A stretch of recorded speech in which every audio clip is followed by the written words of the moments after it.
Welcome to జెన్ఐ news. భారతదేశంలోని ఏ పార్టీకి లేని కార్యకర్తల బలం ఒక తెలుగుదేశం పార్టీకి మాత్రమే ఉంది. తెలుగుదేశం పార్టీ దాదాపుగా 80 లక్షల కార్యకర్తల బలం ఉంది. ప్రపంచంలోని ఏ పార్టీకి లేని బలం టీడీపీ పార్టీకి మాత్రమే ఉంది. ఇక్కడ ఏమైందంటే టీడీపీ కార్యకర్తలకి టీడీపీ పార్టీ ఉన్నా టీడీపీ కోసమే పనిచేస్తారు. అవతలి వేరే పార్టీ అధికారంలో ఉన్న టీడీపీకి మాత్రమే పనిచేస్తారు. పక్క పార్టీ వాళ్ళు వచ్చి మా పార్టీకి పనిచేయండి, మీకు ఏదైనా చేస్తాం, లేదు మీకు ఈ భూమి ఇస్తాం, లేదంటే ఈ కాంట్రాక్ట్ ఇస్తాం అని చెప్పని అన్నా కూడా పోరాబై మేము టీడీపీ పార్టీని నమ్ముకున్నామని చెప్పిన కార్యకర్తలు టీడీపీకి ప్లస్ పాయింట్. అయితే ఇదంతా ఎందుకు చెప్తున్నానంటే ఉమ్మడి చిత్తూరు జిల్లా, ప్రస్తుతం అన్నమయ్య జిల్లా, తంబాలపల్లి నియోజకవర్గం, పెద్దమండ మండలం, దిగువపల్లి గ్రామం, వడ్డెవంక తాండాలో రవినాయక్ అనే టీడీపీ కార్యకర్త ఉన్నాడు. ఇతని టీడీపీ కార్యకర్త అని చెప్పుకోవడమే ఇతనికి శాపమయ్యింది.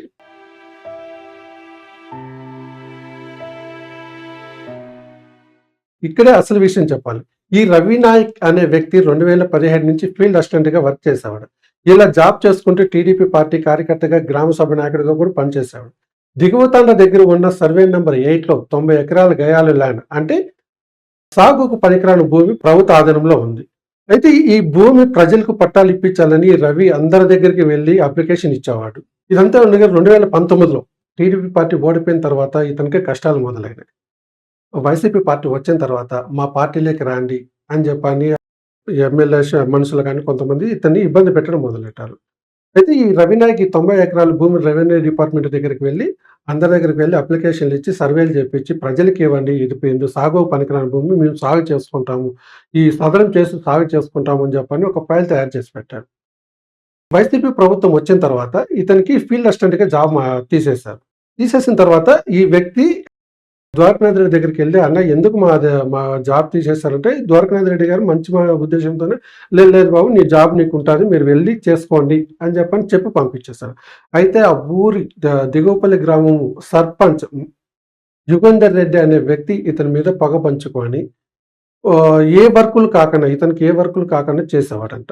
మొన్న ఎలక్షన్ 24 ఎలక్షన్కి అప్పుడు ఆ ప్రభుత్వ భూమి అందరికీ పట్టాలు ఇప్పించాడు అక్కడ ఉన్న ద్వారకానాథ్ రెడ్డి ఎమ్మెల్యే గారు. ఇతనికి మాత్రం పట్టాలు ఇవ్వలేదు. ఈ రవినాయక్ వెళ్ళి యుగంధర్ రెడ్డి సర్పంచ్ అని అడిగారు, ఎందుకన్నా నాకెందుకు ఇవ్వలేదు అని చెప్పని అక్కడ ఏదో గొడవ పడారు. అతను ఏం జరిగింది అక్కడ అని చెప్పని ఇతని మాటల్లోనే తెలుసుకుందాం. చూడండి సార్. నమస్తే సార్.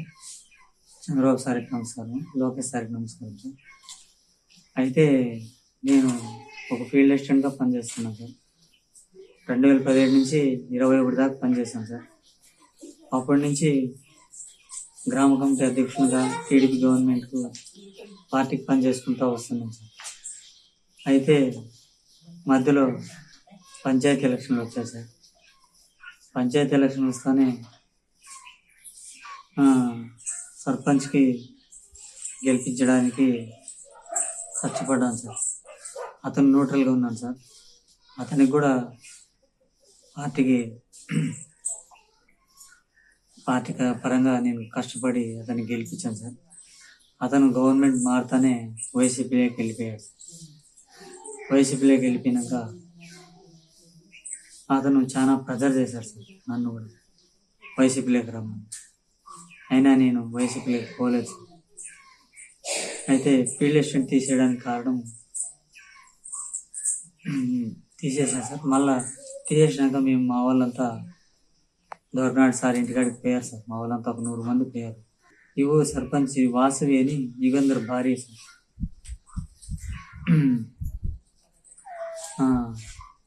ఎమ్మెల్యే ఇంటికి వెళ్ళిపోతే నేను తీసేయను బాబు, నీకు అన్యాయం చేయను, ఇట్లా అట్లా అని చెప్పారు సార్ ఎమ్మెల్యే సార్ దొరకనాడు. అదే సరే అని చెప్పి వచ్చేసాను సార్. అయితే ఇక్కడ ఉన్నట్టు నాయకులు ఫీల్డ్ అసిస్టెంట్ పోస్ట్ పెరిగిచ్చేస్తారు. అయినా నేను టీడీపీకి కష్టపడుకుంటూ వస్తాను, పార్టీకి పని చేసుకుంటూ వచ్చాను సార్. అయితే ముందు టీడీపీ గవర్నమెంట్ ఉన్నప్పుడే ఈ డీగ్రేడ్ పట్టాలు భూములు సార్ 90 ఎకరాలని గయాల భూములు ఉన్నాయి సార్. అది సాగు చేసుకుంటా 3 తరాలని సాగు చేస్తున్నారు మా వాళ్ళంతా.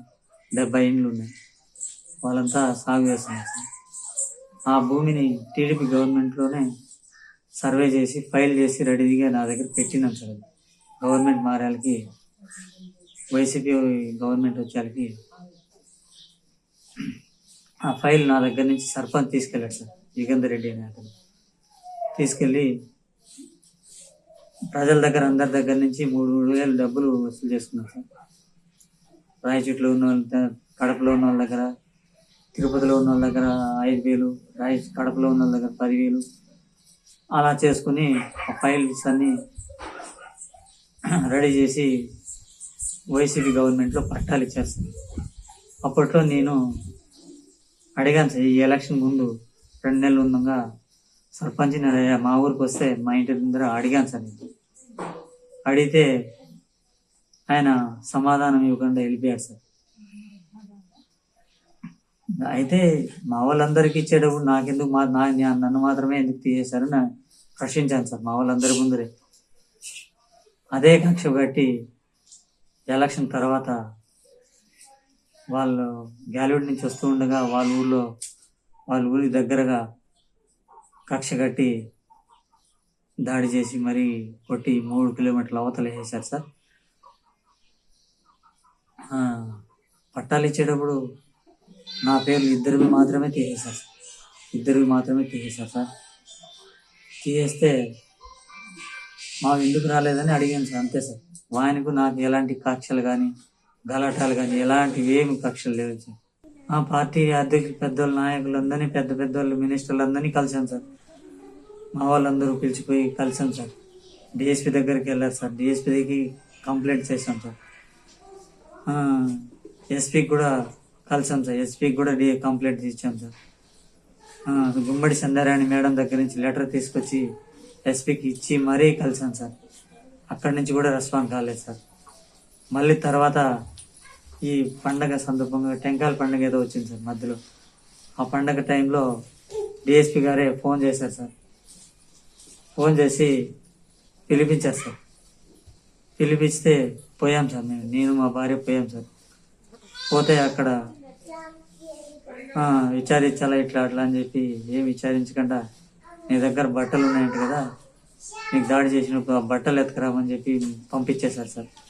సరే అని చెప్పి వచ్చేస్తాం సార్. 2 రోజుల తర్వాత పిలిచి పీసీ అనే అతను, శివ అనే అతను మళ్ళీ 2 రోజుల తర్వాత ఫోన్ చేశారు సార్.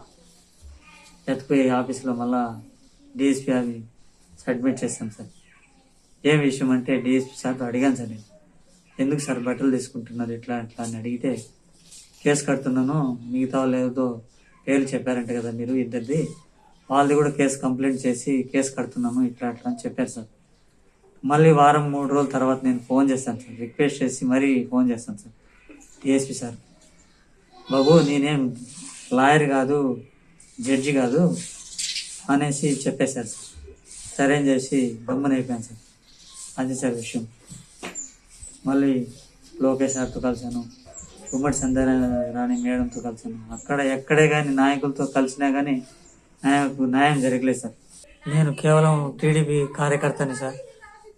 కార్యకర్త అనేసిందును ఇక్కడ ఉన్న లోకల్ ఉన్నటువంటి నాయకులు ఎక్స్చేంజ్ వాళ్ళ దగ్గర 2 కేసులు కట్టించారు సార్.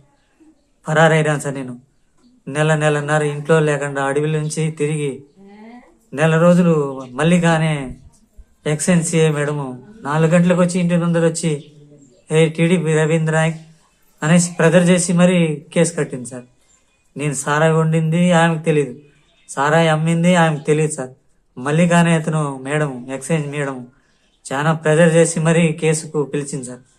కేసు కడితే నేను బయట ఉండి బెయిల్ తెచ్చుకున్నాను సార్. కోర్టులో ఉంటే కోర్టులో మరీ ఫోన్ చేసి పిలిచింది సార్, స్టేషన్కి రావాలా నువ్వు అనేసి.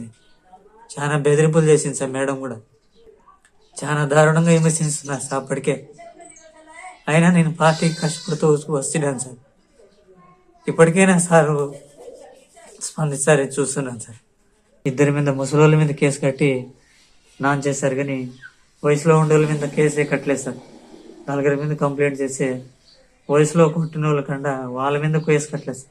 ముసలోళ్ళ మీద కేసు కట్టి బెయిల్ తీసుకుని ఏదో నానా తూతూ మంత్రంగా కేసు మాఫీ చేసేసారు సార్ డిఎస్పీ గారు. అది సార్ విషయం. అసలు వాళ్ళకి విచారించనే లేదు సార్. వాళ్ళ ఊర్లో కూడా అక్కడ కొట్టినప్పుడు చూసిన వాళ్ళు కూడా విచారించలేదు సార్ డిఎస్పీ గారు. వాళ్ళ ఇంట్లో దగ్గర నుంచి కూడా వచ్చేస్తారండి సార్. నన్ను కొట్టినప్పుడు చూసిన వాళ్ళకి కూడా విచారించలేదు. వాళ్ళందరినీ భయపెట్టించేశారండి సార్. కనీసం నా దగ్గర ఎన్నికలు వచ్చే వాళ్ళని డిఎస్పీ సార్తో కానీ ఎస్పీ సార్తో కానీ కలిసేదానికి పోతే కూడా అతను యుగంధర్ రెడ్డి అనే అతను 2-3 ఫోన్లు చేసి మరీ బెదిరిస్తున్నాడు సార్. మీ అంతా చూస్తాను, ఇప్పుడు ఉండే పట్టాలు ఇచ్చారు కదా, ఆ గవర్నమెంట్లో ఇచ్చారు, ఆ పట్టాలు కూడా నీకు తీసేస్తాను అని చెప్పి మరీ బెదిరిస్తున్నాడు సార్. అలాంటివి అన్నీ చేస్తున్నాడు సార్. అదే సార్ విషయం. ఇప్పటికీ ఇలాంటివన్నీ చంద్రబాబు సార్తో అన్నీ చేర్చాం సార్, ఫైల్ అన్నీ చేసి ఇచ్చాం సార్. సార్ ఏదన్నా ఇప్పటికీ స్పందించి చూస్తారని ఎదురు చూస్తున్నాం సార్. నేను ఆ పోస్టు తీసేశారు, ఆ పోస్టు లేదు, ఆ పట్టా భూములు పట్టాలు వేయలేదు. ప్రాణానికి ఇప్పుడు ఈ స్థితిలో ఉంటే నేను పిల్లలు చూసుకోవడం కూడా గడవడం కూడా ఇంట్లో చాలా ఘోరంగా ఉంది సార్ నా పరిస్థితి.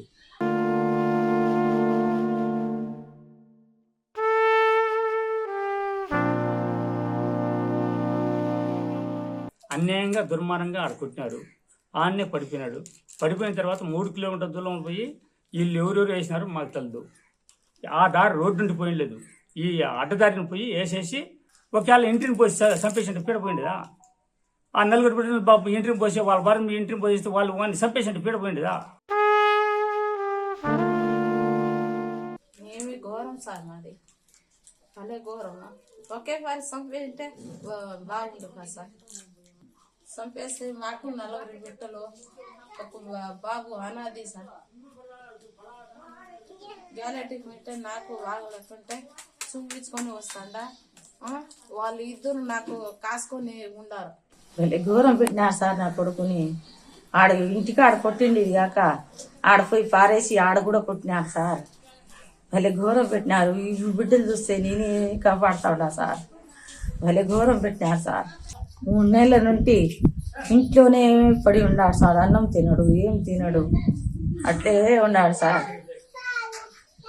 భలే ఘోరంగా పెట్టినారు మా కొడుకును. మళ్ళీ ఒకరు కొట్టినాను సార్. ఒకరికి అడవిలు పారేసి వచ్చేసినారు సార్. మళ్ళీ బాధ. భలే ఘోరంగా కొట్టినారు సార్. ఆ ఘోరంగా కొట్టినాక చంపేసింటే మంచిది ఉండగా సార్. ఎందుకు ఆ బిడ్డలతో 4 బిడ్డలు ఉండాలి, ఎట్లా సాక్కోవాలని అనుకోలేదు సార్. వాళ్ళే తెలుసుకునే వాళ్ళు కాదు, పెద్దోళ్ళే కదా. 10 మందిని చెప్పేవాళ్ళు, వాళ్ళు 1 మంది మళ్ళీ అనిపించుకోవాలని సార్. వాళ్ళు 10 మందిని చెప్పాలి. వాళ్ళు 10 మందితో వాళ్ళు ఎందుకు అనిపించుకోవాలి, అట్లా చేసుకున్నారు వాళ్ళు. 4 బిడ్డలు యా విధంగా సాకాలి సార్. ఏదైనా మాట అన్నాడు అనుకో ఊర్లో విసారించి చెప్పాలా. వాని తప్పుంటే వానికి మెడతోకూడదు మేము. విసారించుకోకుండా మీరే పెద్దవాళ్ళు అట్లా వానికి ఘోరంగా కొట్టింటే ఎట్లా సార్. దాని బదులు చంపేసినట్టు అక్కడ వేసినట్టే బాగుండవు కదా, బిడ్డలను భార్యను వాళ్ళందరినీ. పిల్లోనికి 3 కూతుళ్ళు 1 కొడుకు. అయినా కూడా అసలు వాళ్ళు కొట్టి అక్కడ యాడనో అడవిలో పడేసి కూడా దాన్ని కూడా పట్టించుకోవడం లేదు. ఏడాడనో పోయి చేసినా కూడా మాకేం న్యాయం జరగలేదు. చూసారు కదా, ఇది రవినాయక్ పరిస్థితి. ఇదంతా ఎందుకంటే మన టీడీపీ పార్టీ నుంచి పోటీ చేసిన జయచంద్రారెడ్డి ఓడిపోయిన తర్వాత కూడా వైసీపీ కార్యకర్తలు పెద్దపీట వేస్తూ ఆర్థికంగా వాళ్ళని ఆదుకుంటున్నాడు. సీసీ రోడ్లు కానీ ఇంకా ఏదైనా కాంట్రాక్ట్లు ఇచ్చినా కూడా అంటే వాళ్ళకే ఇస్తున్నాడు.